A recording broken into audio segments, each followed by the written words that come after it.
Hi, this is Mark. Congratulations. You have found this amazingly awesome show. Chances are you're listening to it right now on whether it's iTunes or Stitcher Radio or some other mobile app that allows you to stream this amazingly awesome show to your ear holes. And I can't stress how awesomely amazing this show really is. But did you know that you can also catch the latest episode of this show on the Tangibound Network? That's right.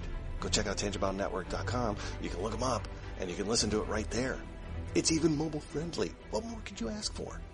Which means you can pull it up on your iPhone or your Android, even your Windows phone. Yeah, who has one of those? But still, point remains, you can do it. You can do it.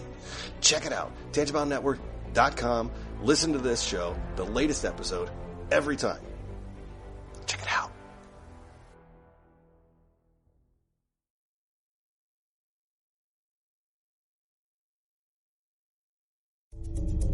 This is a Danger Entertainment podcast. DangerEntertainment.net. Danger Entertainment Podcast Network.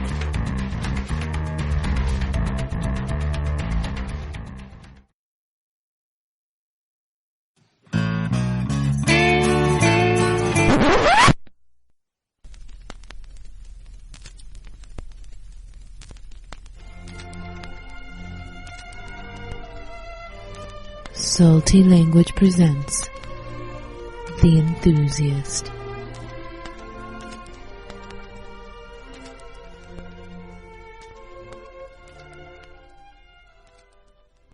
Welcome to The Enthusiast. This is our 35th one, and we're joined this time finally by an old pal of Tony and I's, Eric Palicki. You know what just hit me, Brian? No. And I hope Eric's going to listen to this, because you know what we should have talked about, we never touched on? What's that? The House of Fun. Next time. You're Spur or teaser. Teasers, yeah, you're absolutely right. This is, it was a, really good talk. We talked about his comics and just a variety of stuff, kind of as, us as the three of us as fanboys and such. So, would you say we talked about a smattering of things? A slight smattering, yes. Okay. Yeah. I guess we hope you enjoy it and let us know. All right, I'm recording now, so anything you say going forward is on the record.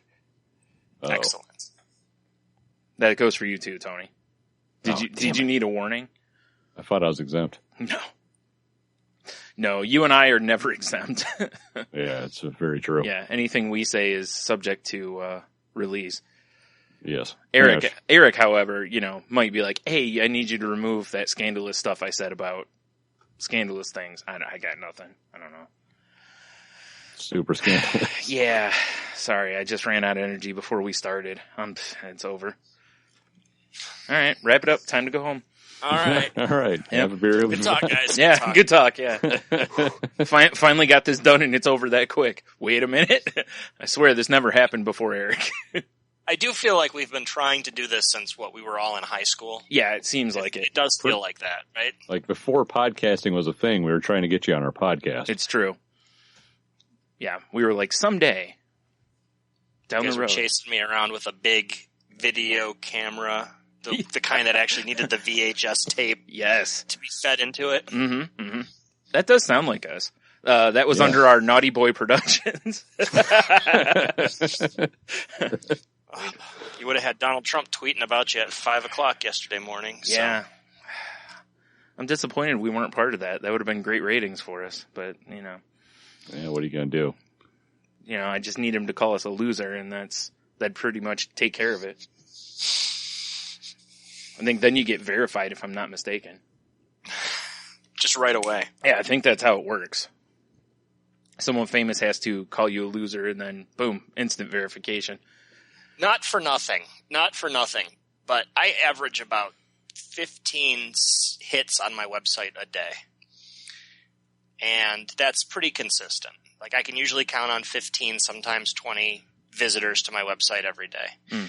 And my sister retweeted something about No Angel last week. And that day I had like 1,600 hits. Wow. Huh. You wouldn't So think I'm- she'd have any pull. So 1,600 hits on ericpalicki.com, huh?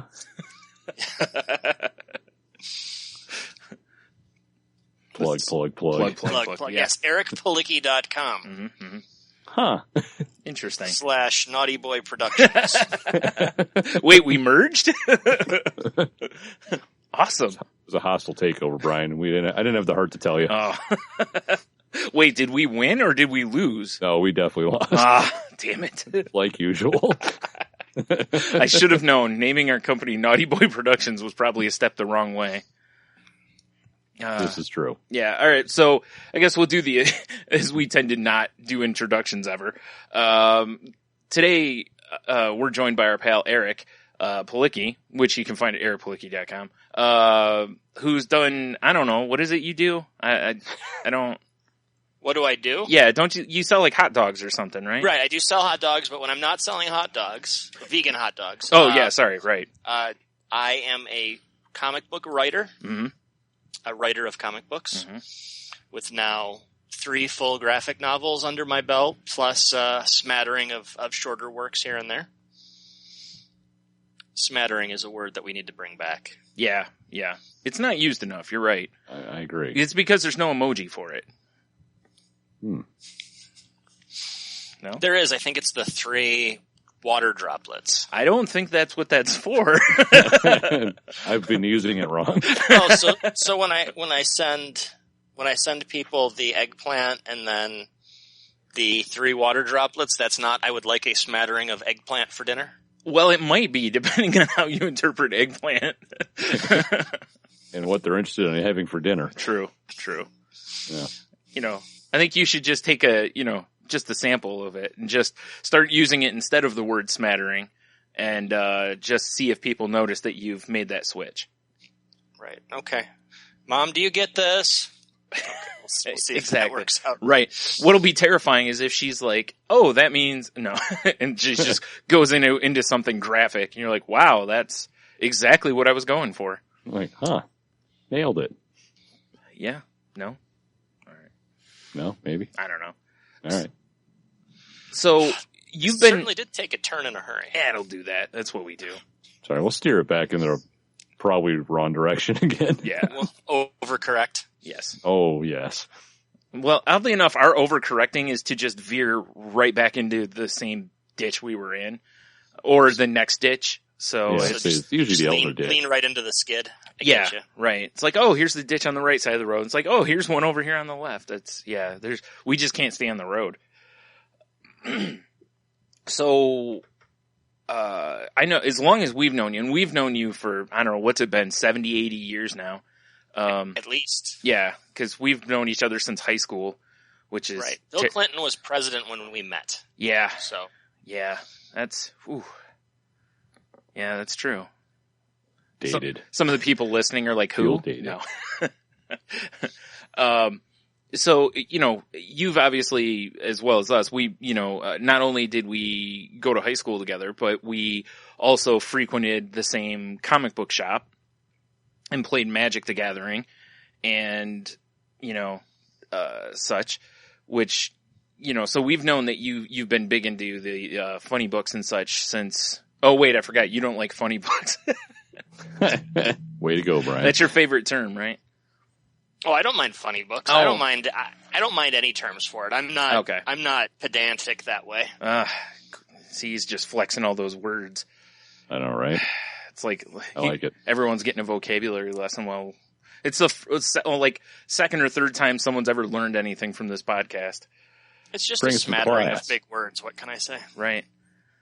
That's going to look weird. The 3 water droplets next to a dictionary. That just seems naughty too. I don't know. They really excite me. Thing that camera's off, Yeah. Well, now we know why the camera's off. right? For our protection, apparently. So when did you start writing like comic stuff? That I don't know about you. Okay, so I was into comics in grade school and junior high, and then the first part of high school, and then like people are wont to do, I discovered that I had adult feelings for other humans. And so I gave that up in favor of girls. Right. When I was in high school, and that didn't really work out for me. So, when I went into college, there was a whole, wilderness year where I thought I wanted to be an engineer, and then decided I didn't want to build spaceships. I just wanted to write stories about spaceships. But I thought that I was going to be Ray Bradbury. I thought I was going to be a science fiction prose writer, but I'm not very good at that. And then somebody said, or I was connected to, I think, actually it was recommended to me, Warren Ellis's Authority. Ah, yes. And the back of the trade paperback of The Authority had the script for the first issue printed in it. And I was like, shit, I can't write a short story to save my life, but this is easy. I can do this. And then I guess the rest is history. Of course, then it took me, 5 years to find an artist interested in drawing something, and then 2 or 3 years after that for it to be good enough to show people. Now, out of curiosity, when you were looking for an artist then, how did you go about finding an artist? Did you just look around town, basically? Because I know there was the internet, but it wasn't what it is now, No, but it's funny you mention that, because my favorite website to find artists still to this day. NaughtyBoyProductions.com. NaughtyBoyProductions.com. I'm sorry, EricPalicki.com /NaughtyBoyProductions. Yeah, goes takeover. Yeah. It's a website called digitalwebbing.com. Okay, yeah, and it was a message board. Mm-hmm. And if you go there today, the website still exists. It's still a great resource. It still looks like it did in 2004 when I first discovered it. Awesome. You still use the bulletin board coding to do things. It's got the crazy little smiley face emojis that you get. There's dancing hamsters on the oh my God. It's like a time warp.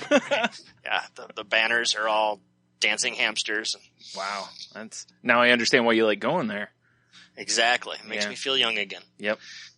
So that was actually the first place where I found any artists that were actually, responsive. Mm-hmm. I did get early on, you get a lot of artists who say, oh yeah, sure, I'd love to draw something for you. And then, they disappear forever. Yeah. So I did find early on, much to,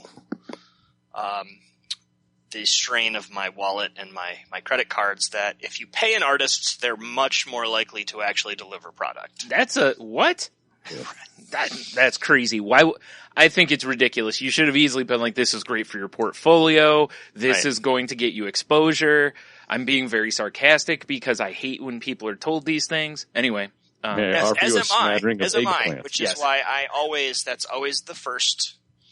Did you just say I could pay them in eggplants? Just a smattering of it. Yes. So yes, I am also not a fan. So I have never had any problem paying artists. However, the problem with that is that I write much faster than not only artists can draw, but then I can make money to pay artists. So. Yeah, it's funny. This is not the first time I've heard that story. Because it makes sense. A lot of people I don't think realize. I think a lot of people realize that, or think that, unless you're working for like the big companies or whatever, that people just kind of do this again for the exposure or to get a product out there, in hopes of getting a job somewhere or whatever. But that's really not the case. People, like the artists and the writers, you're spending all this time on something. And even though it's a passion and whatever, it's like you still, it's still fair to get paid for what you're doing, Right. I think philosophically, and I thought about this a lot, because, most of the writing that I've done has not been for money. Right. Or the money is extremely slow in coming. Yeah. But I think that the secret is it's okay to work for, finger quotes, exposure, or whatever, or literal exposure. But I think that has to be done on your terms, and you can't let someone else dictate the value of the exposure you'll get. Yes. Like the t-shirt design sites where they'll be like, oh, submit your designs. If you win, you get $100. And it's like, you're going to sell how many shirts with that design on it? I feel like $100 probably isn't, fair, And it's usually not $100. It's usually like you win like 5 t-shirts or something. Right. And by comparison, I know some friends who have done, they've illustrated short stories that end up in anthologies that are then published by Image or IDW or Dark Horse, and they're going into it with the knowledge that they're not going to make a lot of money, but they are making that conscious decision that hey, having a book with my name on it and the Dark Horse logo or the IDW logo or whatever is a worthwhile trade-off. Yeah. But it's them making that decision and not someone coming to them and saying, you should do this for exposure. Yeah. Because I remember that when we were in high school, because Tony and I were in commercial art at Whitmer, and the part of the class stuff a lot of times was they would bring stuff to you and be like, oh, everyone in the class is going to do this as their project, and the winner gets whatever. And there were times where I was kind of like, I feel like this is just I understand we're doing work, we're learning to work with a client, like we are getting something out of it, but at the same time I was like, this is like child labor, like you're just doing this for cheap, But, cause I found when I went to college and I was in graphic design classes, that never happened. Like there weren't businesses coming to the school, or if they did, they were getting turned away. We never got those kind of offers, So I kind of found that interesting how in high school we did that, but not in college. Makes sense. Yeah. It's, and from as a writer, which is, obviously a different animal, I like doing, I've actually got a couple of stories that I've placed in anthologies that are not, there's no guaranteed money up front. So again, I'm working for free, but in this case, I'm getting to do some things that are a little bit experimental, not to get all, hipster fucking bullshit on you. Whoa, but, language, mister. Language. Yeah, hipster. Jeez. I don't want to sound like a pretentious asshole, is all I'm saying. But, I get to tell stories in a way that maybe if I was working for a client, I wouldn't have the opportunity to do. Sure. And they might suck, but nobody's out any money on either end. Right. So. And like you said, that puts it on your terms. You can do something you want to try without it being risky as far as a financial venture for you or for someone else. So that makes sense. Yeah. It's a really interesting, argument because there's, I've read tons of artists, on different websites posting about how they feel about it and why they did or didn't do this. And, how certain things like some of the talent searches that have gone on over the years, how some of them are really exploitive and, or really exploit kind of the artist in the end or the writers, but, because the contract's not good and it never will be good. Like it doesn't increase much if you sell a bunch or, anything like that. So it's a really interesting argument to me, Right. There's definitely like a risk reward element to it, right? Like if I'm competing with 1,500 other writers for a spot and it pays $100, those aren't good odds. Right. But there are probably circumstances like if I'm, one of 5 finalists and there's an actual publishing contract on the line, or I'm getting my work in front of an editor who maybe I'll have the opportunity to work with under different circumstances at a later date, which is what happened with my graphic novel Fake Empire. That was actually, I submitted a short story to one of those talent search contests, and I came in second. And they contacted me after the contest was over and said, hey, do you have anything else you'd like to pitch to us? And I showed them Fake Empire, and the rest is history. Nice. Yeah, very. Yeah. So, what is of the stuff you've written so far? I can't think how I want to word this. Never mind. I can't think of how I want to word it. Damn it, we're all leaning in. I know. I don't know. It's here. I guess it says to this point, what's been kind of the most rewarding thing for you to see, like book wise? Was it like your first indie kind of thing? Was it like your name on a Marvel book? That's kind of where I was going with it. Okay. The Marvel thing was pretty cool.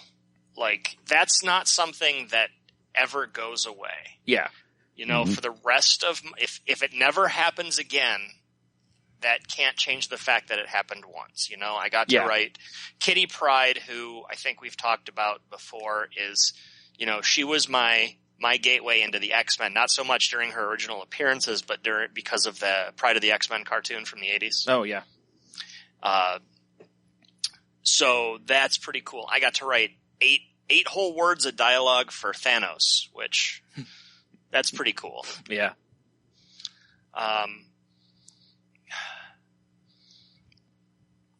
But sorry. No, go ahead. No, finish if you get good. But I don't know if that's necessarily the most rewarding. Mm-hmm. I'm kind of in this weird flux state because I think No Angel, which is the next book that I have coming out, it'll be out November 30th.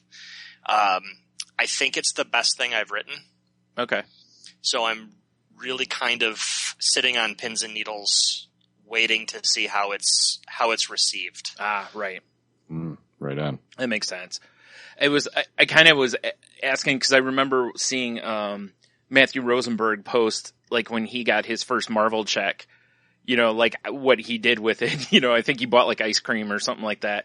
And, he just made kind of a similar comment that it's like, this is something I won't forget is, that first Marvel thing, even though he had done, other stuff like, We Can Never Go Home and, which was tremendous, so it's one of those things I always want to ask people because I'm very curious, how it ranks in there. Cause, I know when you're a little kid, that's the kind of the dream is just see your name on a book, but then to see your name on a Marvel book or a big company, big publisher book is, a different ballgame.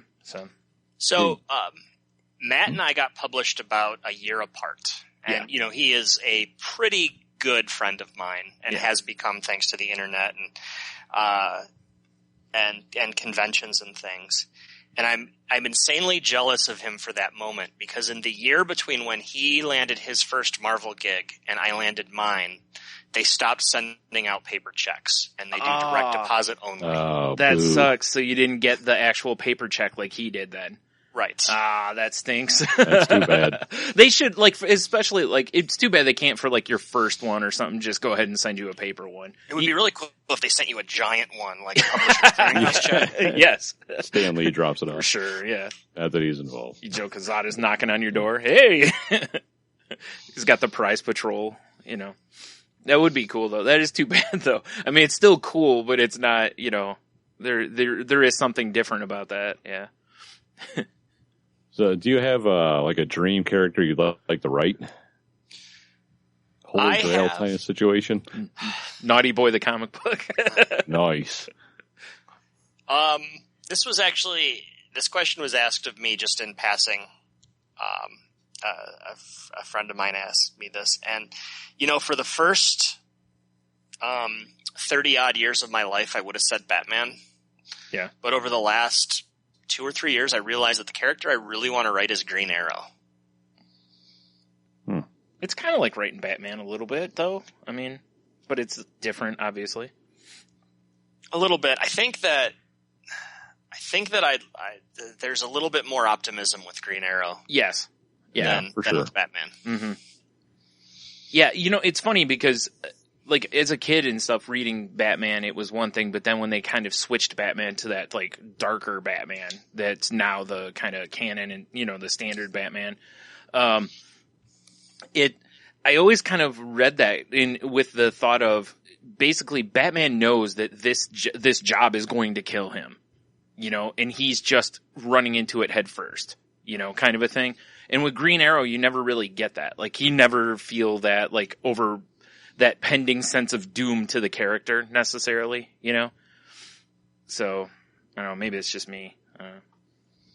Yeah, and I would also like to do, I mean, there's a ton of Marvel characters. It's easier for me to pick a DC character because there are far fewer that I'm attached to. Yeah.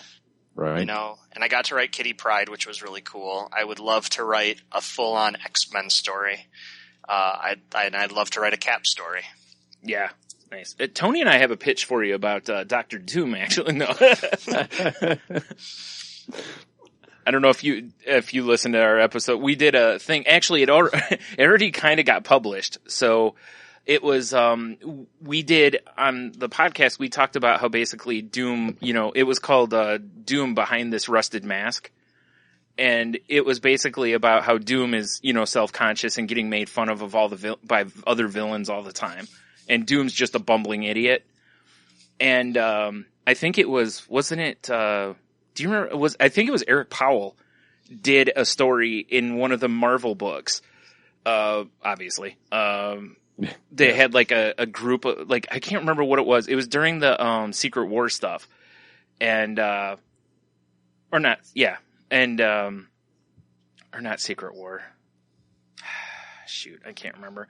Was Secret War, like, I know, what do you call it? Civil War is going on now. What was the big event for Marvel before this?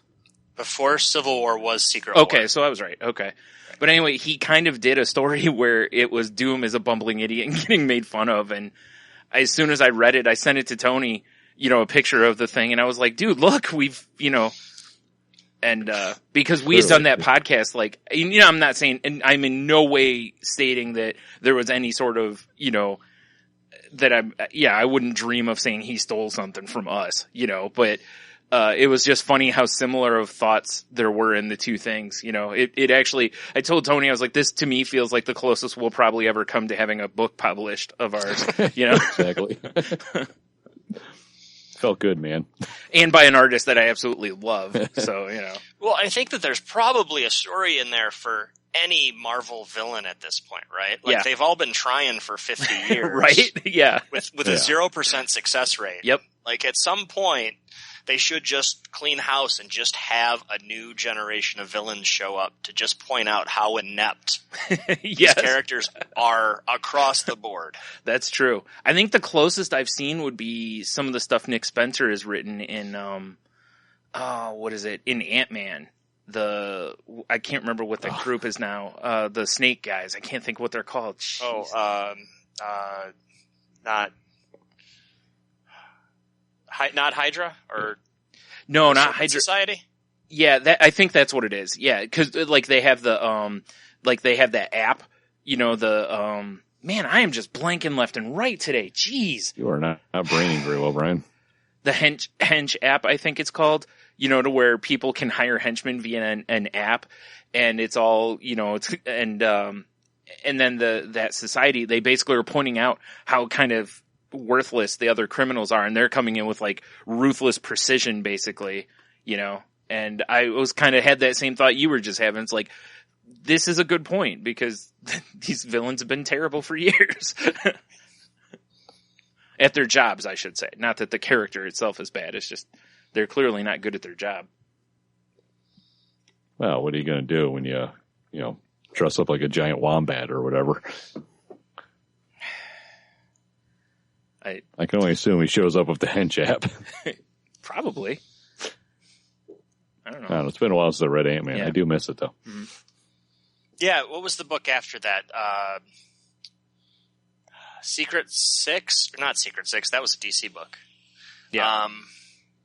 He did it was just on the villains. Oh, right? It's the Spectacular Foes of Spider-Man or something like that. That's right. Yeah, that was a good read. I dug I that. enjoyed that thoroughly. Yeah. I like anything that takes B and C characters and elevates them, or, different stuff like that. I love when people kind of are grabbing at stuff that's really, just throwaway characters for most people. A lot of writers use them as almost like punchlines to other villains and such. So, have you read, and I assume you both have, Warren Ellis's Next Wave? It was from about 10 years ago from Marvel. I remember it, but I don't remember if I read it. Have. That was the entire mission statement, was to take these B and C list characters and sort of rehabilitate them. Nice. And it is this fantastically ridiculous, like, farce of a superhero comic. They're all the full title of the book is Next Wave Agents of Hate, H-A-T-E, and hate is basically just a poor man's shield. Right. And it's run by a man named Dirk Anger instead of Nick Fury. He's Dirk Anger.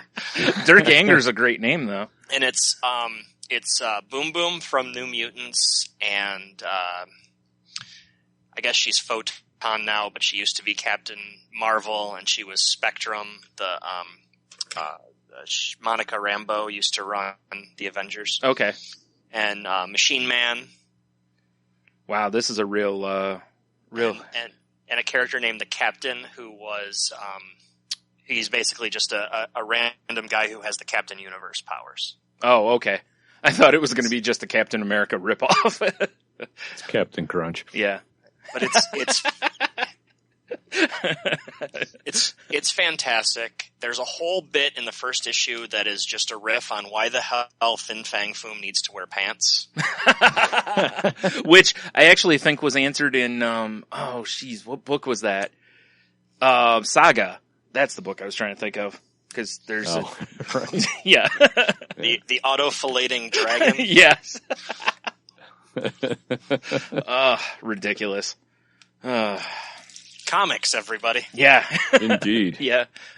So you asked right at the beginning of the podcast, why comics? Now you know. Mm-hmm, mm-hmm. Auto-fillating dragons. Boom. Yeah, when you're a kid, you dream of stuff like that, and you're like, someday, as you're just making little sketches. Next D&D campaign. I thought that's what you put in all your D&D campaigns. Shh. I'm trying to keep it, mysterious. Oh, sorry. And sensual. It would be really odd to stumble into in a D&D campaign. I mean, you're doing your random adventuring, and then all of a sudden, the DM is like, you stumble into a cave, and there's a dragon filleting it. Everyone give me a perception check. Yeah.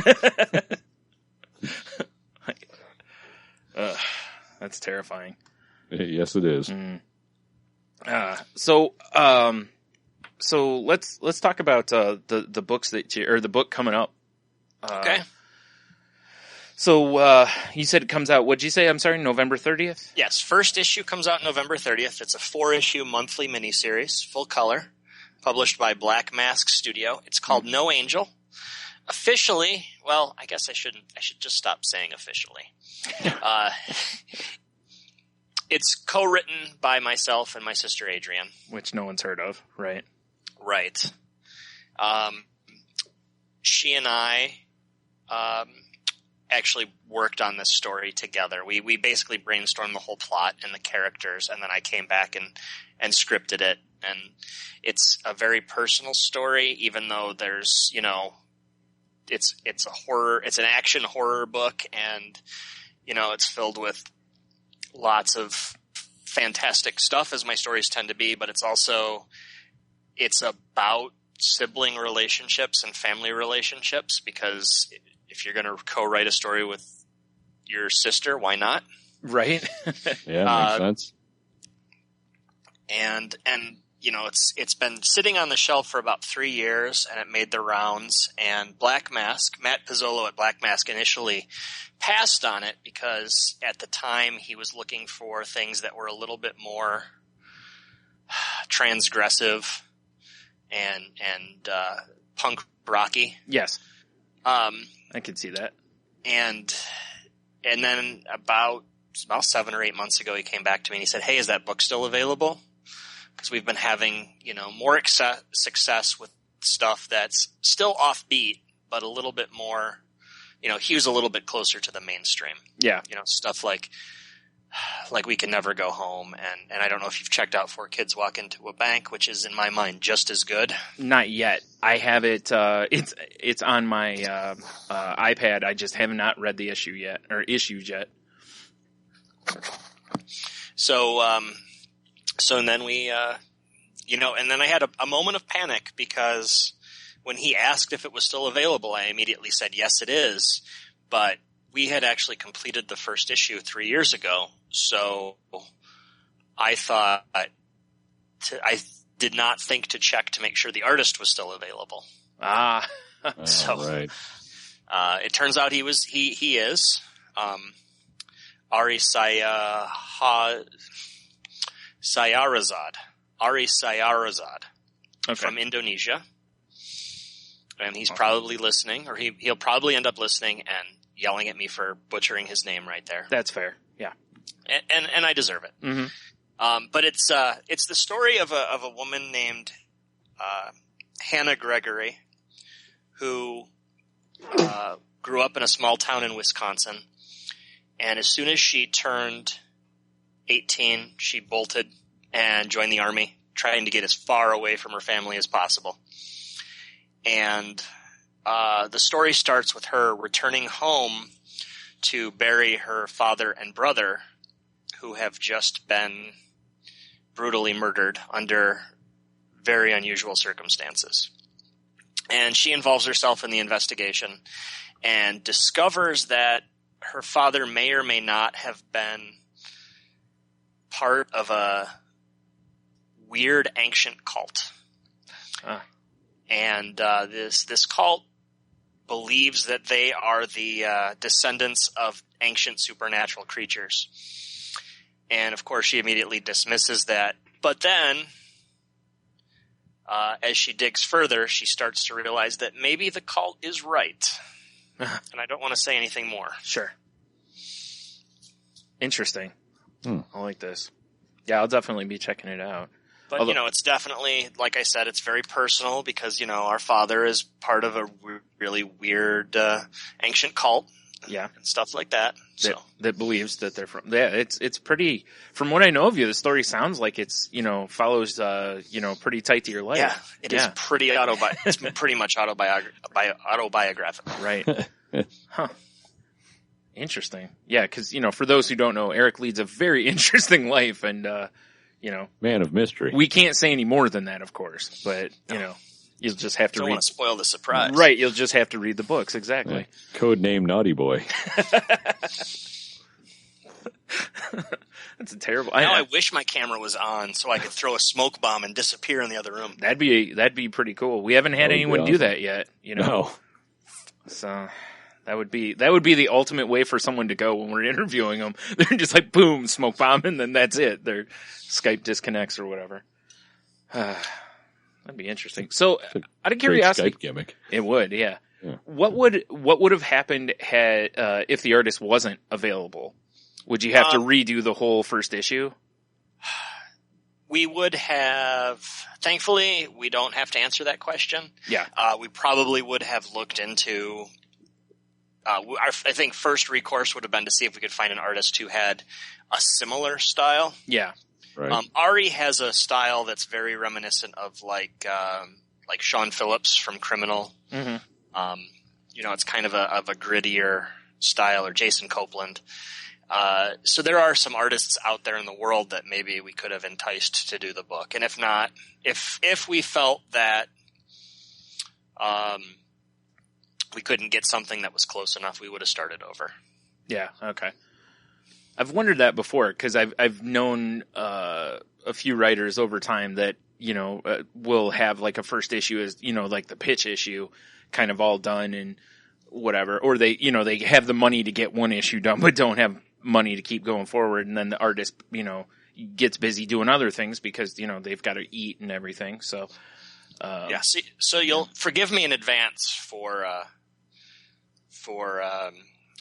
doing this, but because I'm not necessarily a huge fan. But you guys are familiar with the movie Good Luck, Chuck, with Dane Cook? Yeah. Yes, yeah. So I felt that I was the good luck Chuck of artists for a really long time, because I would work with an artist, we'd put together a pitch, and then while I was pitching that around, that artist would get scooped up by somebody much more high profile. And it happened like 4 or 5 times in a row. Oh, jeez. So I was like, I'm Wow. the last guy these artists work with before they make it big. And The launching pad, if you will. Yeah, well, Yes. I guess, and it means you have good taste, I guess, because This is true. clearly you're going after the right people. That's why I call him Silver Lining Stewart. Yeah. You don't ever call me that. It's true. well, it is true. Like Anna Wojcik, who did Red Angel Dragnet, she was one of those artists that initially, when I was putting the pitch for that book together, she got scooped up to do a couple of graphic novels for the publisher Archaea. Mm. And she went off and did those graphic novels and then came back, and then we were able to finish our book. So it's not as bad as it sounds, but I really like, just having the opportunity to reference my hero Dane Cook during a podcast. I'm going to censor his name out. I don't want any record of him on our. No, I'm kidding. That's fine. Yeah, it'd be funny. People are listening, like, wait, who? Because there's just a beep there or something, or I just put a different name in there. I don't know. Put Don Knotts or something. I don't know. Little timely reference for the kids. Someone Funny, quite the looker. It's very similar. snappy dresser. Yeah, Snappy dresser. sure. They both like to steal jokes from Louis C.K. Right. So. Wait a minute. True. Hey, damn you, Don Knotts. Yeah. Yeah, he was stealing jokes from Louis before Louis, was even writing jokes. That's, wow. These kids and their time machines, I tell you what. Dastardly. Yeah. Boy. Don Knotts is a joke-stealing time traveler. Hmm? It's not a Quantum Leap episode I want to see. I disagree. I'm all in on this. I would This is really like to see it. Somebody writing this down, because this sounds like Hot Tub Time Machine 3 to me. You're right. Jeez. Tony, let's get to work on this. Sorry, Eric, Excellent. we're done here. No. You guys, good luck. If you Yeah. need any help, just let me know. Sure, yeah. Now we got to do is see if we can secure the rights to Don Knotts. Right, you're gonna have to do the Tupac hologram. Yep. I think. Mm-hmm. That was exactly my plan. It's expensive, but it's worth it. Hologram Don Knotts. Mm-hmm. Or hologram Tupac as Don Knotts. No. I'm a big fan of digressions, so you'll have to apologize. But are you guys familiar with the TV show, the Hawaii Five-0 remake? I know of it. I haven't You know watched that it it. Yeah. exists. Yeah, Yes. I have not partaken in such. And that's a fine. thing. It made some headlines last week because they did a CGI Jack Lord, who is obviously deceased and also was the star of the original Hawaii Five-0. Right. And everybody was really impressed by this, but I watched the clip and it is creepy as fuck. Yeah, I imagine so. It's like it's like the goddamn puppets from Major Magic. Like the Chuck E. Cheese Yes. band puppets sitting in the church pew trying to give this speech. It didn't work as well as everyone thinks it did. That's that sounds terrifying. So just picture that. Just picture terrifying nightmare Don Knotts. Nice. That's actually that's my alternative band's name. Nightmare Don Knotts? Yeah, Nightmare Don Knotts. We all dress like Don Knotts when he was Mr. Roper or Mr. Furley. Why did I say Mr. Roper? I know better than that. With the ascots and everything. So.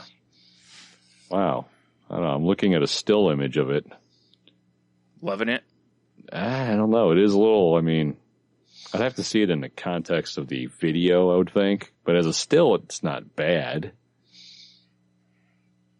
It does look a little creepy, though. Tony. It definitely looks like a cutscene in a quality video game.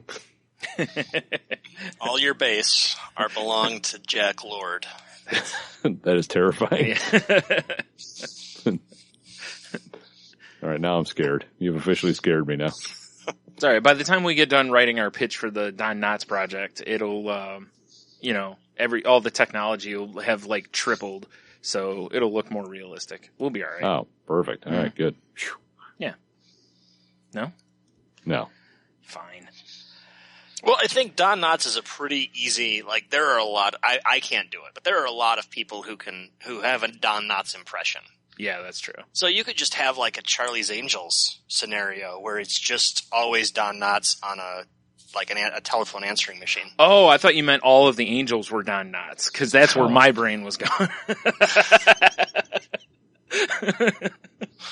That would work God. too. Yeah. That head on those tight bodies. Oh Yeah. no. Yep. Just wait till the Farrah Fawcett poster of him comes out. Oh, jeez. That's the most confusing boner ever. It'd be like, dude, Tony, have you ever seen the image of when Bart gets disillusioned with was it Krusty, I believe it is, and he's got like, or no, I actually think he likes a cowboy or whatever, so he puts all the cowboy stuff up, and then he takes it all down, and Homer's like, you're looking for a new hero or whatever, and he puts a poster of him as Farrah Fawcett up. Oh no. And it's even got the nipples. Like, you know, poking through the bathing suit. It's great. Wow. Yeah, it is. Yeah, it's something. Like I said, a big fan of digressions over here. Right. Be weird if you wrote that way. Maybe that's what it is. Maybe writing is the cure. Maybe I have some sort of undiagnosed ADD, and writing is the cure for me. Yeah. Because if you wrote in digressions, it'd be very strange. You start with one story. It'd almost be like every book's an anthology because you're telling 5 stories. And then, you know, the next issue you start off, you know, like, okay, so to get back on track, and then you just derail the whole time, and, you know, across 12 issues, you tell the whole story. That should have taken 3. Sounds oddly entertaining Mm-hmm. in its own special way. Yeah. All right, I'm writing this down, you guys. Yeah. I think this could work. I'll put a special thanks in the next book. Nice. Excellent. Perfect. We're making the big times. Right. Just put a picture of me as the Biggie Smalls portrait with the crown. Okay. Like, and that's all I Tony's need. head on Farrah Fawcett. Yes. We're set. Yeah. Perfect. That's wow. You know, we can have like our creative group. We can just do the Charlie's Angels pose, the 3 of us. Right. Yeah, and just the silhouette of that is the logo. It's perfect. Also good. Yeah. So yeah, I'm embracing the hostile takeover of Naughty Boy Productions. It's true. Yeah. Way to be a team player. Yeah, Brian. that's what I do.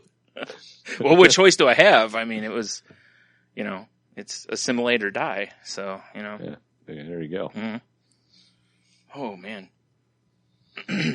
So how do you get about? This is a dumb question, but how do you get into the writing zone? Do you coffee shop it? Do you have a space in your, you know, residence? I mean, I get prefer a cat on your lap. You know what? The cats. I actually. I'll send you the picture. I tweeted it out last weekend. I was under a deadline. I had a 16-page script due for an anthology. I think I saw these pictures. And the cat would not leave me alone. The cat literally laid down on the keyboard. So I did end up packing up and going over to Panera Bread to write for an hour so I could get the work done. With the It's cat, like right? Right, with the Yeah, cat. yeah. No, but it's like they could sense the looming deadline. Like a weird cat magnet. Right. The cat's like, you know, I know you have a deadline and I'm going to let you finish, but check out my butthole. Like, this is not the time for that. Well, first, let me mush all your keys. Yes, also that. My cat used to like walking across my iPad if I was ever doing anything with it. Like she would do, and yeah, I've sent texts to people that were weird because of my cat, so. You should just let your cat write a script. Right.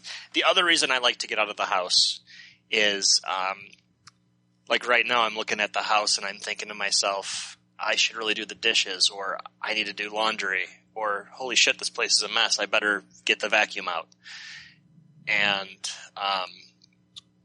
So my brain automatically goes to, what excuses do I have to not write today? Ah, okay. Gotcha. That makes sense. I've known people who like work for themselves that do that kind of thing, to where they still have a designated space, only because if they're at home, like their Xbox is at home, like you're saying, like all these distractions are sitting there for them, so it takes you out of that environment. That makes a lot of sense.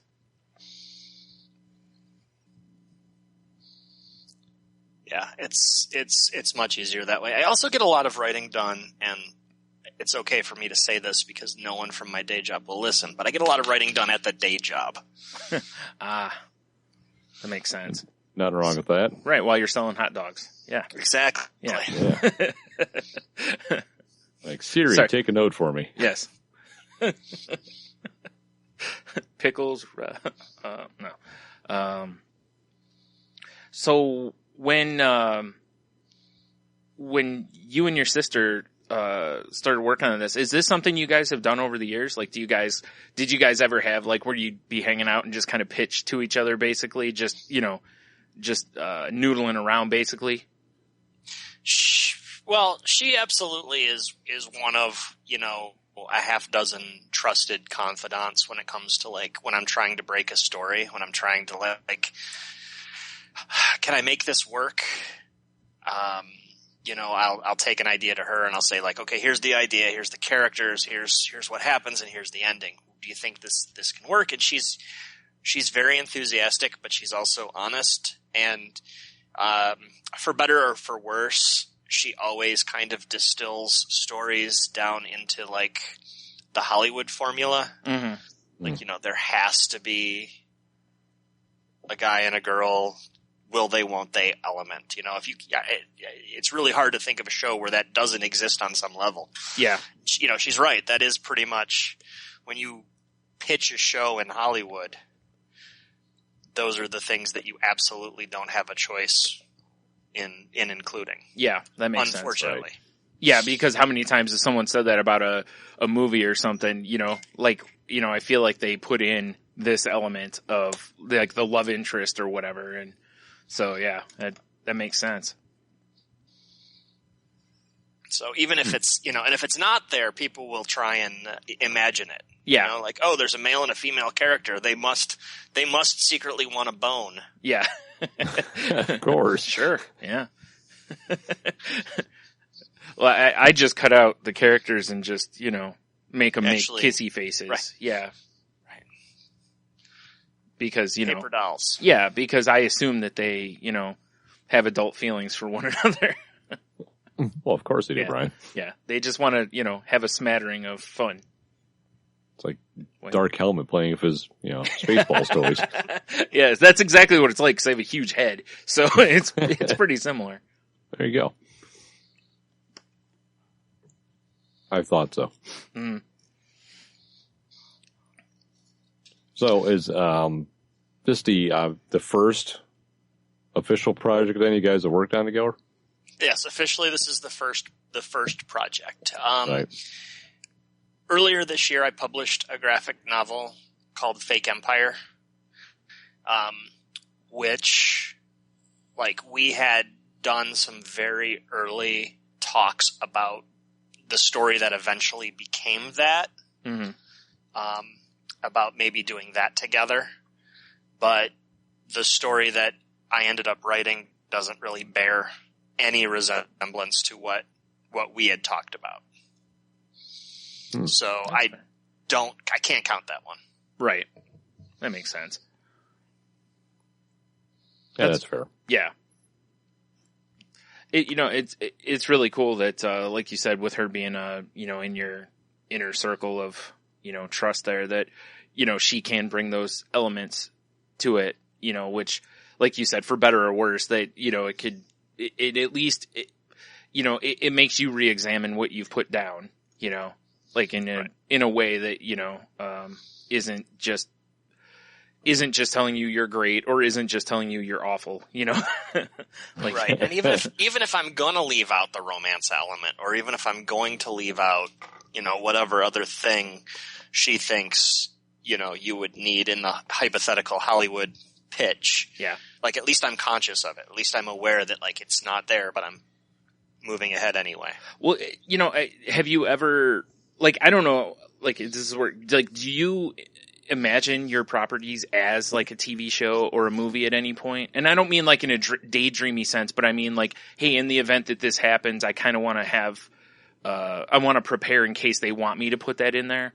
Like, these characters would be who I would put together, or do you ever do that part, or is that something you would just approach as it happens? I think that if we were going to get to that point, I think that I would be one to just kind of let it go. And I would say, okay, you can just back the Brinks truck of money up to my front door. And then you guys go out and hire some seasoned TV writers to figure that out, to put those pieces together.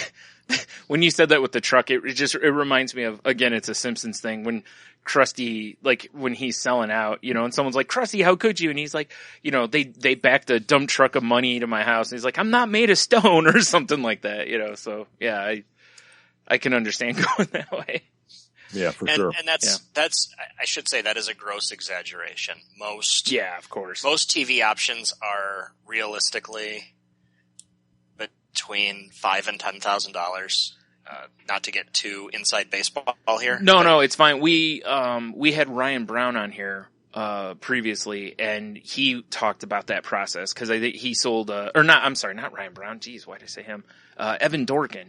And Evan, he was talking about how he sold, Eltonville to, I am Cartoon really Network. awful. Cartoon Network. Thank you. And how people automatically assumed he was rich because of that. And he kind of broke down how that worked out for him. And it was like, wow, cause you see somebody with something on TV, you for some reason think that they're all of a sudden a millionaire, and got that Hollywood money. yeah. Right. Yeah, tens and tens of dollars. Yes. Nice. Right.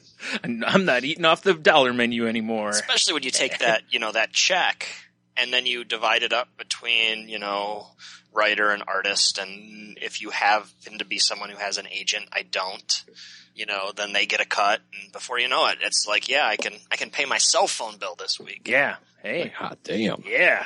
Maybe a couple in-app purchases. Hold on, Tony. Hold on. That's good. I'm almost out of Pokeballs.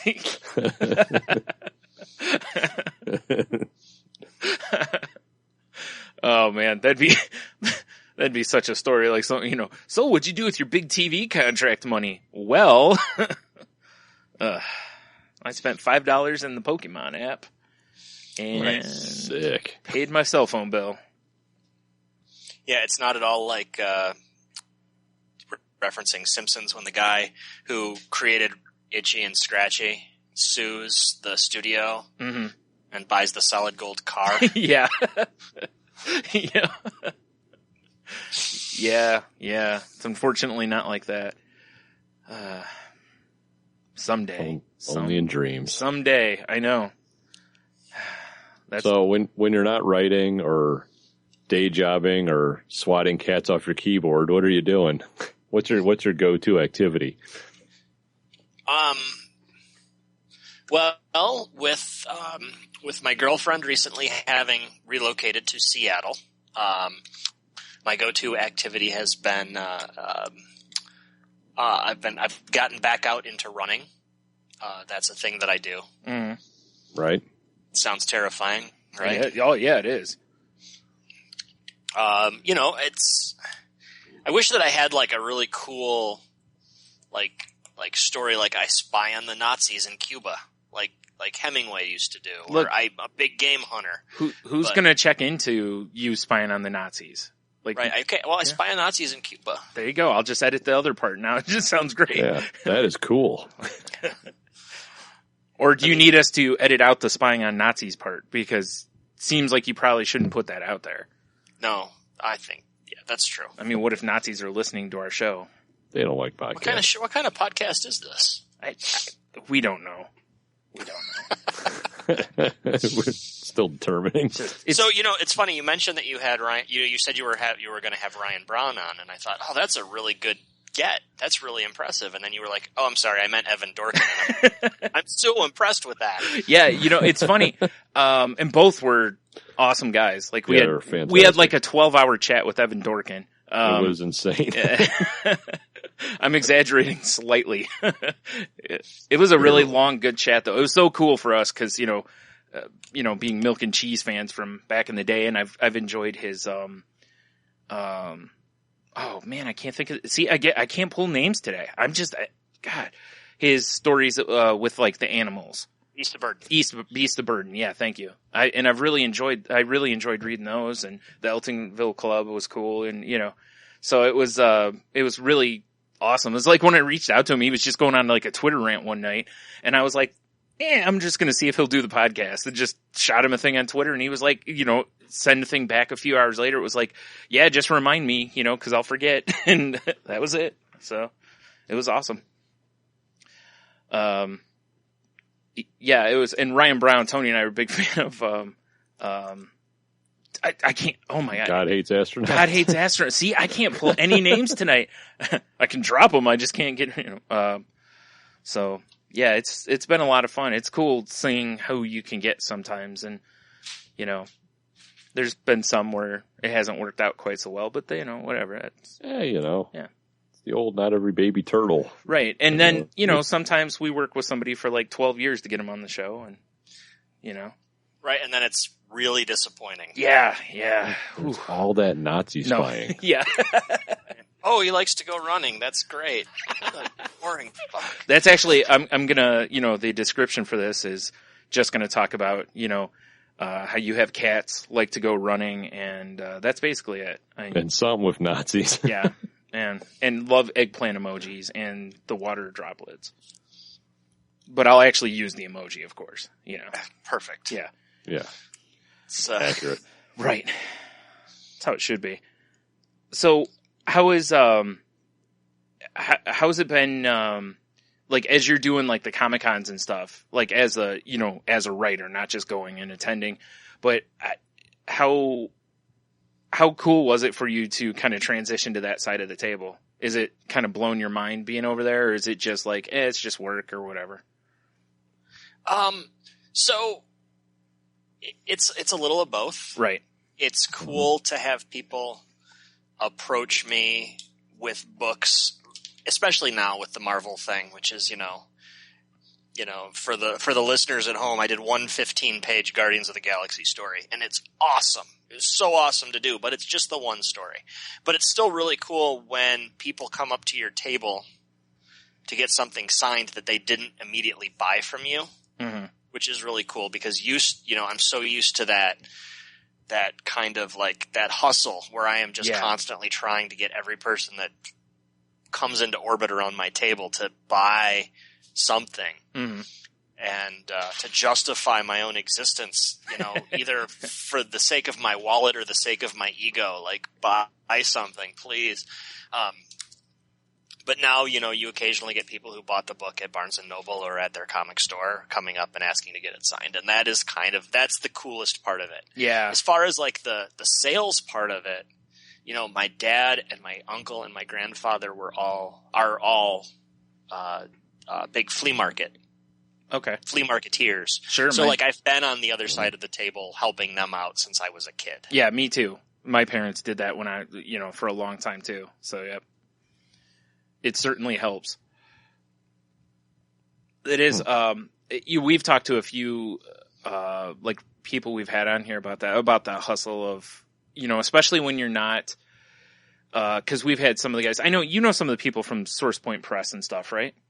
Yeah. Okay. Yeah. I mean, I think I either know or know of all of them. Okay. Okay. Yeah. Well, we've had, a decent amount of them on, and, just talking about how, like, they're working their hustles at the table and stuff, and how, it's a tough thing to overcome at a lot of the conventions, when people don't know you already and whatever. So I like when we can put that stuff out there so people kind of understand a little bit,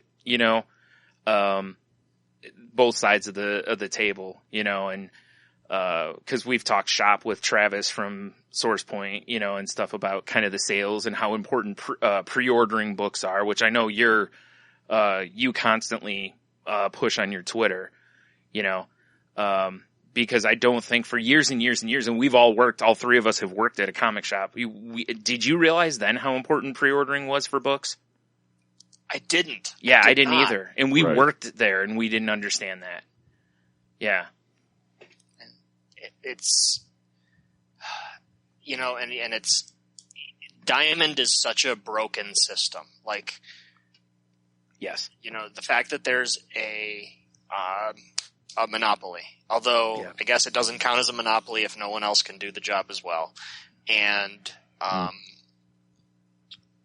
the fact that there's no returnability. So you are Yeah. ordering everything blind, and if it doesn't sell, you're stuck with, you just eat the cost. Yeah. Cause I remember when we had our shop, there was,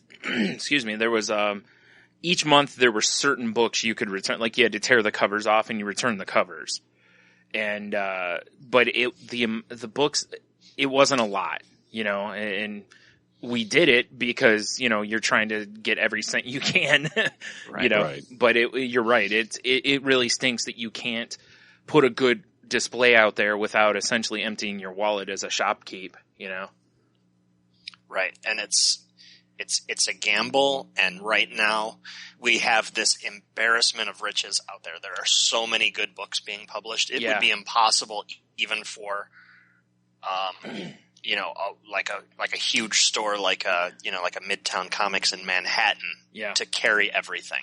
That's what I told Tony at one point. I was like, on one hand, I'm kind of glad we still don't have ours, because cutting books out would be such a tough thing, because it's really set up. It stinks because as a shop owner, you're gonna end up ordering more Marvel, DC, Image books because they're more well known. I'm not gonna take chances on, Source Point or stuff from Black Mask as much because they're lesser known, and as much as I personally love more books from that kind of, Too kind much of a gamble. Yeah, exactly. Yeah.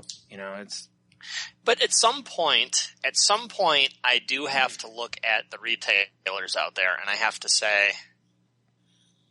like, the last 17 debuts from Black Mask have sold out Yep. at the distributor level. Like, at some point as a retailer, it stops being a gamble and it Exactly. stops being you leaving money on the table. yeah, you're Yeah. absolutely right. Right. Yep. It's very similar to, like, I remember when Walking Dead came out and nobody knew who Robert Kirkman was, kind of a concept. And even though I think, was Invincible out before Walking Dead? They were within a couple of months of each Okay, other. I couldn't cannot remember which was first. So, but either way, those two books came out and, Walking Dead was criminally underordered. And that's why the book is worth, ridiculous amounts of money now. But after that, nobody missed out on Robert Kirkman. Anything he put out got overordered at that point. So it's weird how, and sometimes people will, like the shops will overadjust. But like you said, all those Black Mask titles have sold out. They're critically acclaimed. Tons of people have enjoyed them. And yet, when a few books have come out, I've checked around shops around here sometimes, and I've had to go online to find, like, We Can Never Go Home. Nobody around here was getting it in. And unfortunately, I stumbled into it. I think I told you on Twitter. You were like ahead of it, like, hey, everyone go check this book out. And I waited till like issue 3 to check it out. And by then, nobody had it. And, it was too late for the pre-orders almost because of the way Diamond works. It was already sold out. And so I had to go online to find it. And I was like, man, this stinks, but I'm glad the book's selling out. I'm glad there's that. But at the same time, I think it was Ryan Brown that talked to us about that when a book sells out, it's actually not necessarily a good thing, because that means there's money left on the table. Right. Right. And it costs, like, if you do, like, a lot of publishers will do a second printing, but your margins on a second printing are significantly lower because you have to pay for a new cover, and not just an artist for a new cover, but also because of the way printing is done, you have to pay to have the printer change the plates to do a new cover. Right. And then you have to, you're doing a lower print run, so your cost per unit goes up. Sure. And then you have to do the whole effort of shipping and all the logistical stuff, which has a cost. So Yeah. like you do a second print to make sure that, hopefully to course correct so that, you know, your second issue, your next issue isn't under ordered. Yeah. It's really tough because of how, you know, by the time issue 1 hits my shop, you know, you've already had to order issue 3. You know, I always hated that because that was when we had a shop. There were a lot of times where I would look at a book and go, this seems like something that'll do well. And then, you know, second issue, I'd be like, well, you know, you're really kind of out in left field on a second issue. The third issue, sometimes the first one will have been out before you order, but you know, just the way that works, it just sets you up to where you're just really guessing. You can't actually look at sales numbers to do it. And I know I don't know what the fix is on something like that, but it's really tough for the shops, you know, but you're right. At some point the shops have to start making those changes. Right. You know? Yeah. And maybe not order everything Marvel puts out, or a little less, and then order a few of something else, you know. So the pre-ordering is one thing. Yeah. And I was listening to another comics related podcast, and Kelly Sue DeConnick was on, and she brought up this really good philosophical point that I had never thought of, but that if as a creator, as a comics creator and maker of comics, I need to think of my customer not as the reader, but as the retailer.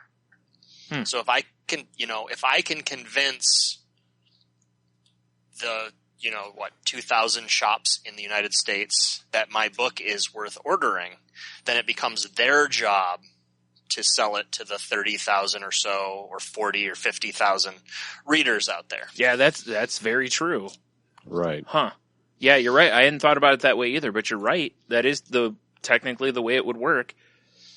You know, I mean, and that model changes a little bit now that we have things like Comixology and at conventions, but where you get rid of that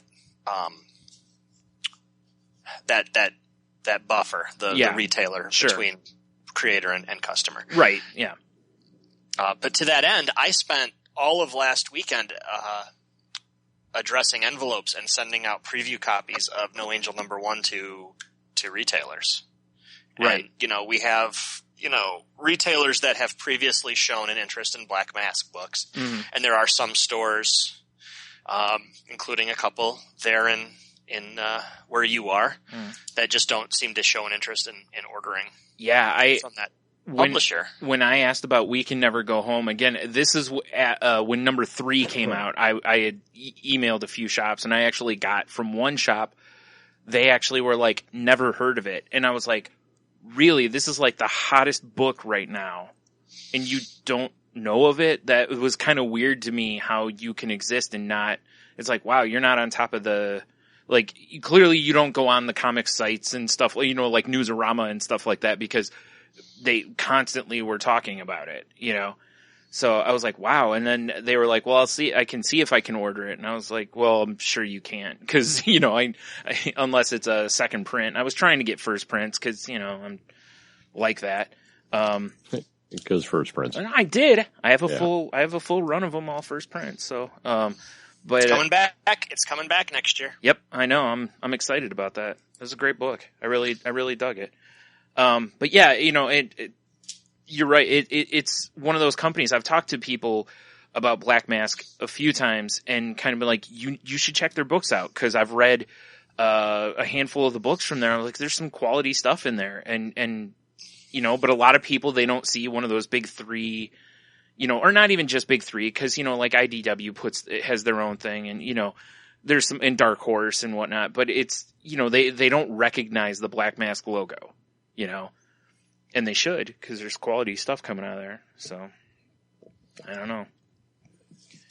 But again, like you said, if the shop owner reads that book and is excited about it, they're going to recommend it to people, so that certainly helps. Because that's what I like to do when, because I tried to read as much as I could when we had our place so that I could talk about just about any book that someone came in and wanted to talk about, or I could, if they were like, hey, is this any good? I could be like, well, and have a conversation about it. Right. You don't want to, if somebody comes in and all they're interested in is, Spider-Man comics, there's nothing wrong with that. That's what they're into, and they're allowed to like Spider-Man comics. Mm. But if somebody's, is trying to decide between a couple of titles, then I think you owe them your honest opinion. Mm-hmm. Yeah. Yeah. And that's what I did, even though, we obviously as a store, you're going to stock books you're not necessarily a fan of, or they aren't your style. And like you said, that's fine too. If people like whatever they like, cause your job at the end of the day is to sell as many books as you can. Right. Really that's the end goal, is to sell as many books. You don't want a lot of backstock as a store, because it's just dead money at that point most of the time. But just to use an anecdote, down here in Columbus where I live, there's a comic store called The Laughing Ogre, which I'm a big fan of. Yeah. And the store manager got one of the advanced reader copies of 4 Kids Walk Into a Bank. And it was he liked it enough that he upped his orders to match Paper Girls, and then just put a copy in he pulled a copy for everyone that pulled Paper Girls. Okay. And he said of, the 90 customers he have that subscribe to Paper Girls, he had 3 or 4 people put 4 Kids Walk Into a Bank back. So it's definitely that, knowing your audience. Yeah. Know your audience, but don't give the store owner an excuse to be ignorant. Email them, even if you can't do like I did and spend literally an entire weekend stuffing envelopes. Right. Maybe send them an email PDF. Yes. Just about every store has an email address. Right. Yeah. And and I know Travis has talked about that for SourcePoint, that they do that kind of stuff. They'll reach out to stores and and say, hey, we have PDFs of our books available if you'd like to give them a look, for consideration and whatnot. And, I just, it's so different, because when, like I said, when we had our place, that we never, that didn't happen so much, and, to us anyway, right. we had a few people actually walk in and try to sell us books. I can't remember who, but there was a guy who's a local artist that he had worked on a book, and he came in and was like, hey, would you guys be willing to put this, out there? And we got a few copies of his book and sold a couple of them, but, and it was, I put a thing up there that was, hey, the local artist and whatnot. 'Cause, sometimes people just want to support local people, but it was, and it was fine, but it's so the spaces are so valuable. And I think some of the shops kind of don't understand, like you said, it's like if you just keep ordering Spider-Man, all you're going to sell is Spider-Man, and that's fine because you want to sell Spider-Man, but there are people out there who like other things, and it's such a tough thing, because like me, I don't really love superhero comics as much as I used to. I've found myself reading a whole lot of other type of books, and I love that the industry has gotten to where it's not just, oh, that's only available if you buy Vertigo books, Right. Because and it's nice that even Marvel, you can find books that have horror elements, even if you if you're into superheroes, you can kind of, Marvel can give you all of those other genres disguised as superhero books. That's true. They do that. Yeah. Horror and espionage books and everything like that. Yeah. I was really digging, was it last year before, whatever it was, the Black Widow book that was out. And that was, more spy and espionage kind of stuff. That was, I thought that was a really well done book. And, I love when Marvel, I do appreciate Marvel's been really trying, I think, to push their, to change their scope to where it's not just, superhero, that it's, hey, these superheroes have these other elements to them also. Let's look at these a little bit, like the way that Fraction or Lemire have, done Hawkeye, Like, even though he's part of the Avengers, the way they've written him is a different approach to the book, or the Vision, which is a tremendous read. Yeah, I was just going to say, if you haven't read The Vision, and that's good. Nothing at all like a superhero book. No, actually, like, there's a panel maybe in each issue where it shows him off fighting with the Avengers or something like that occasionally, but that's basically it. Other than that, it's, you know, it's this whole other look at the Vision. It's so good. Yeah, I like that they're keeping the daughter around to do. She's going to be in the new Champions series. Oh, really? Yeah. Huh. Nice. Yeah, that's really cool. It's, you know, don't just anyone listening, like, don't just look at these books and go, oh, it's a superhero, and just give it, like, some of these books are really, again, they're superheroes or whatever, but the approach in the books, even Ant-Man, you know, Ant-Man has been, you know, a pretty good read because it's not a typical superhero book, even though he's kind of a hero, you know? So, yeah, I've dug that, and I've really liked that. It's weird. Like, when you were a kid, were you like all one or the other, basically? Like, all Team Marvel or all Team DC, or do you have kind of an equal split of the two?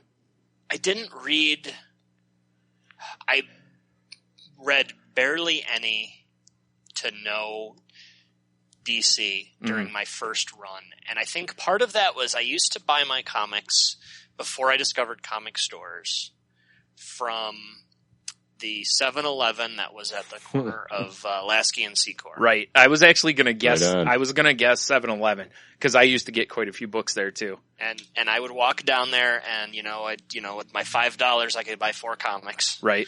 Those were the days. Yeah. Yeah, really. Now you get one. And they mostly had, 90% of what was on the rack was Marvel stuff. And, you could get the X-Men titles or the Spider-Man titles. Mm-hmm. And I didn't really discover DC books until my second tour of duty through comics when I was in college. And then I discovered that, like,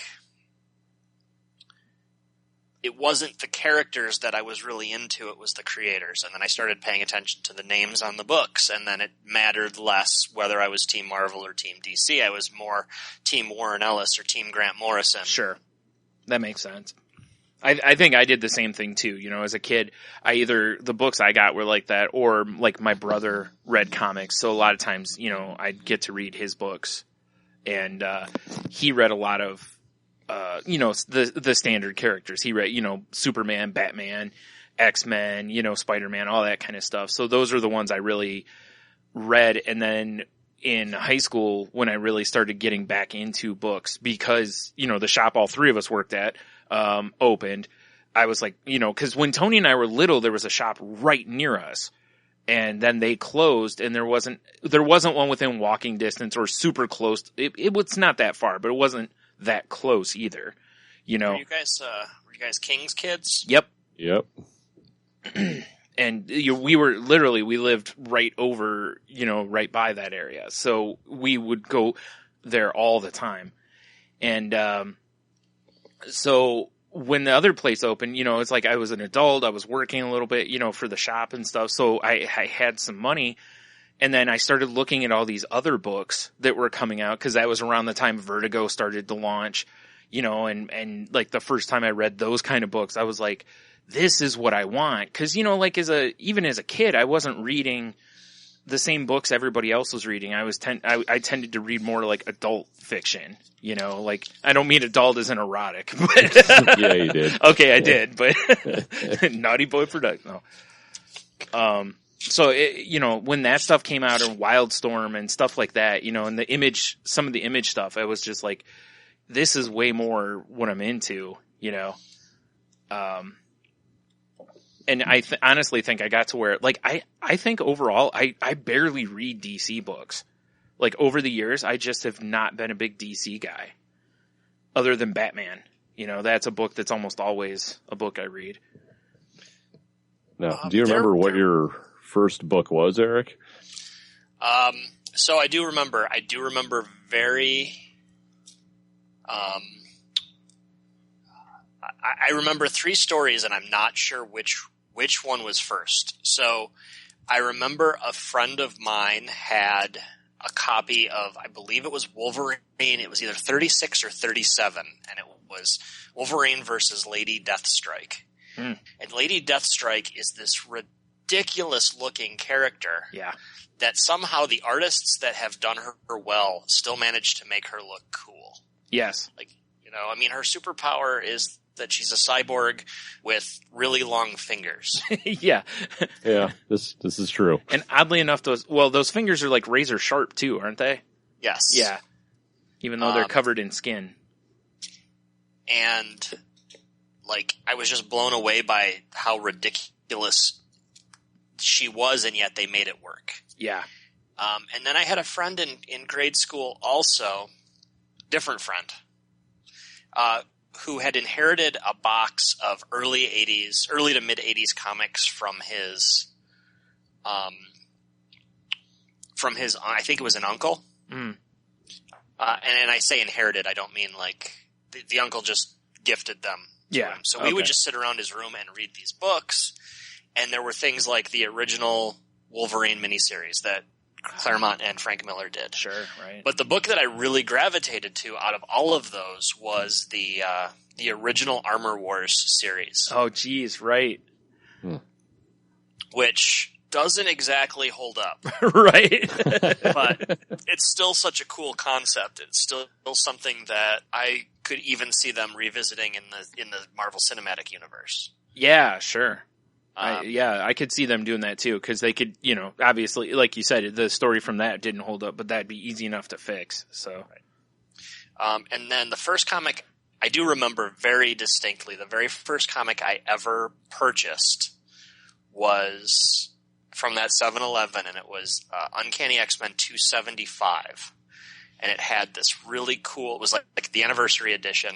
Because it was, every 25 issues they always did the something fancy for the anniversary. Right. Yes. And it was a gatefold cover, Jim Lee art. The whole team at that time, all in the traditional like blue and yellow, even Wolverine in the blue and yellow jumpsuits. I think I remember that cover. I'm gonna have to look it up here real quick, but I think I remember that. Not as a kid so much, but just, I've seen it over the years. Yep. I do remember that one. Nice.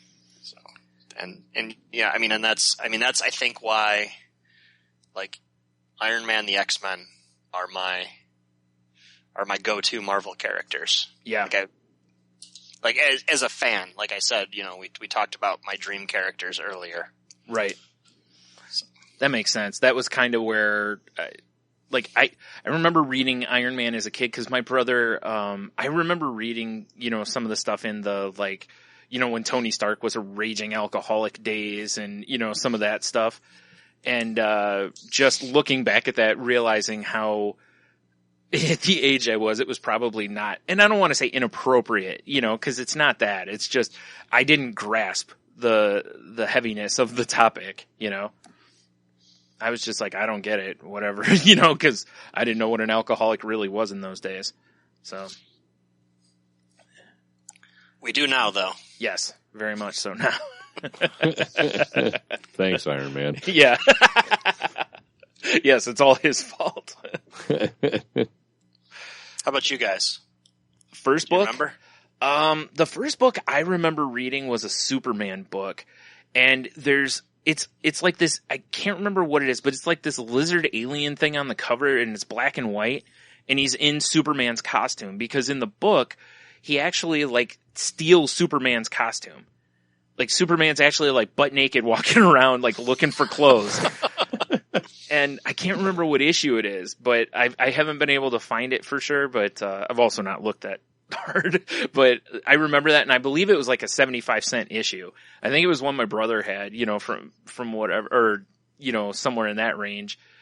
And, it's funny because a lot of books that I've bought don't fully stand out. Like, The Death of Superman stands out to me because Tony and I waited in an ungodly line. Yeah, that was just the event to get it was insane. Over at King's. Yeah, because remember we pre-ordered it and there were people showing up that hadn't pre-ordered it, and they were almost violent. Yeah. Like, I remember buying that. I remember buying X-Men #1, you know, the Jim Lee X-Men, and how excited I was about that book. You know, because I've always loved Jim Lee, and you know, and I always liked his stuff on, you know, X-Men. So I was so excited when it was like, oh man, Jim, you know, X-Men #1, because I was thinking I'm getting some, like, you know, like this book's going to be worth millions of dollars later. Right. And it fell just a few dollars shy. Just a few of a million? Yeah. Oh, I remember because I wanted all 5 covers. Yep. So I would, like, I had enough to buy the first 2, and then I went home and did some chores, and I was so worried that I was going to go back to the store and they were going to be sold out of the cover I didn't have yet. Right. Little did I know that, you know, there's umpteen million of those things floating around, so it never was a problem. No, it certainly wasn't. I was the same way. I think I didn't have enough to buy all 5, so I bought like 2 or something, like the 2 that I liked the most or something like that, and then I, you know, was like, well, I'll get the rest later, and I did. It, like you said, there was no problem finding them. So, yeah. What about you, Tony? Well, I don't remember the number, but it was Punisher. I think it was via War Journal. Jim Lee was drawing it, and the cover was him standing on the corner of a building, kind of purplish. Of course, giant gun in his hand. And I don't even know why that got me into comics, because I think I used to go over to King's and just ran, like, because, you know, you have a couple bucks here or there as a kid, and they'd had grab bags. Yep. That just had absolute dog shit in them.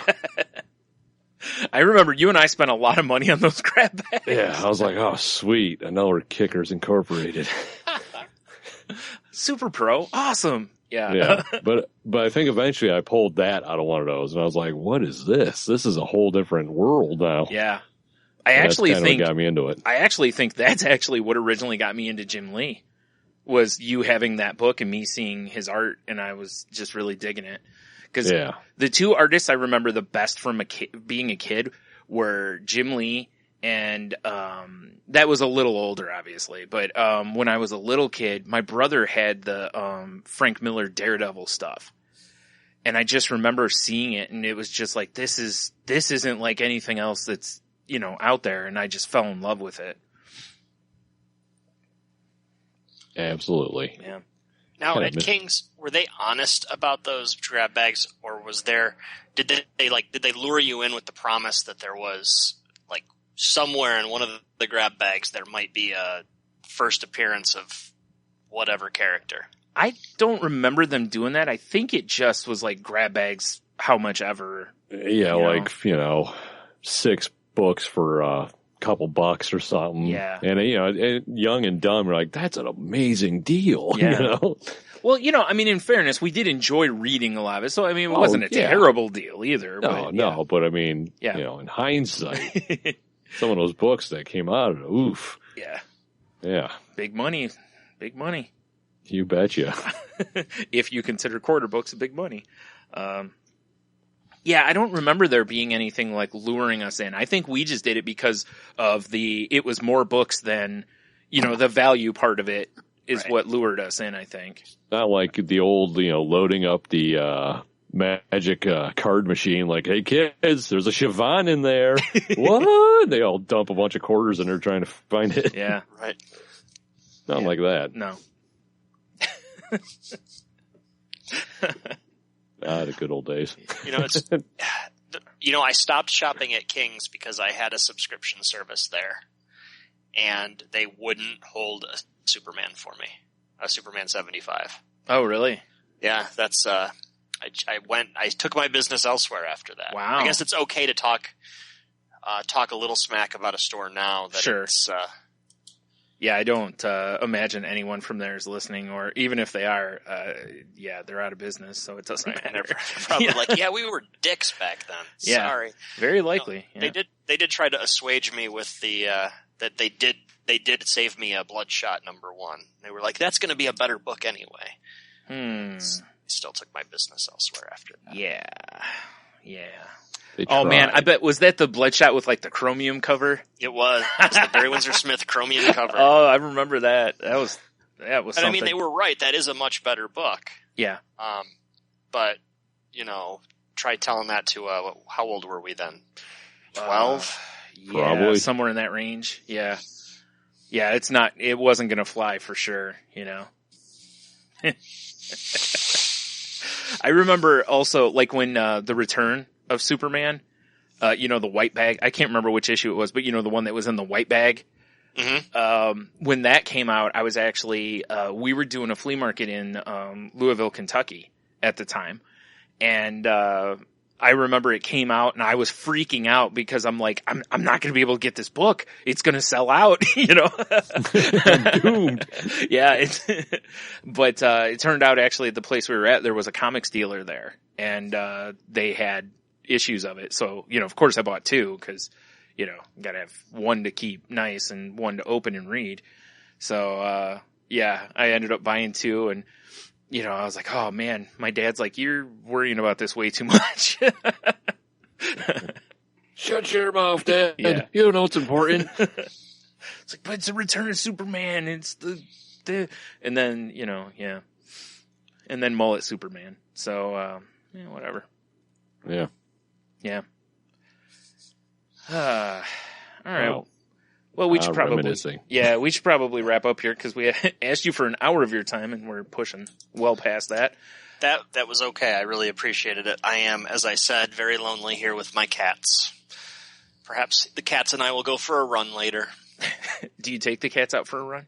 No, I didn't think so. I would love to see that. I was going to ask. I was going to say, if you do, we need pictures of this. Only if they get out and you're chasing them down. Sure, the cats are. I keep seeing these goddamn videos on YouTube or people are posting them on Facebook of people with these like really well behaved cats where they'll get on their moped and the cat will just sit on their shoulder while they moped through town. Yeah, my cats are assholes. Yeah, the my one we have here never is too. Stand for that. Yeah, the Come cat to stop line and never see the cat again. Yeah. Yeah. My last cat would have been like that only because she was terrified. Like she was always scared. The cat I have now is like, she's an asshole. Like she just does not, she's not intimidated by anything. She gives no fucks. She's just whatever, so it'd be the same thing. She'd probably just take off just for fun. Hell, she'd probably jump off while you were going because she's stupid like that. But I think my cat would probably sink his fangs into my neck and we'd both die. Well, listen, your cat has been trained as a killer, Tony. This is true. Your cat is Slade, so. That is his purpose in our house. Oh, man.